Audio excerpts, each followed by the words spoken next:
بعد صدور مرسوم عن محافظة شرطة باريس يجري إجلاء 30 مسنا من المتقاعدين الجزائريين والمغاربة من شقق فندقية مفروشة. وأوضحت المحافظة أنه تم منح مكان مؤقت للسكن لكل مقيم في الفندق في مبنى تديره جمعية أورور في انتظار توفير إقامة دائمة لهم مع حلول 30 من شهر يونيو القادم. الحكم صدر عن المحكمة الابتدائية في باريس في 26 من يوليو تموز عام 2013 ويقضي بإخلاء فندق جمعية فولتير. السلطات أفادت كذلك أن إجلاء السكان جاء ردا على تقارير المهندسين المعماريين الذين أشاروا إلى خطورة المكان، فهو عرضة لنشوب حرائق وهذا تهديد لسلامة المقيمين فيه.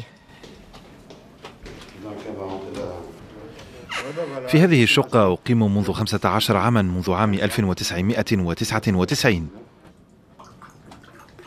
بعد أن تخلى مدير الفندق عن مسؤولياته أصبح المكان خارج الرقابة التي من شأنها حماية سلامة السكان من الحرائق. وفقا لجمعية الحق في السكن، فإن المستأجرين أعلنوا في رسالة إلى محافظة الشرطة أنهم مستعدون لتلبية المرسوم في انتظار توفير مكان آخر لإقامتهم، إلا أن المحافظة لم تستجب لهذه الرسالة وأرسلت قوات مكافحة الشغب، وهو ما كان يخشاه هؤلاء المسنون، الأمر الذي أدانته الجمعية.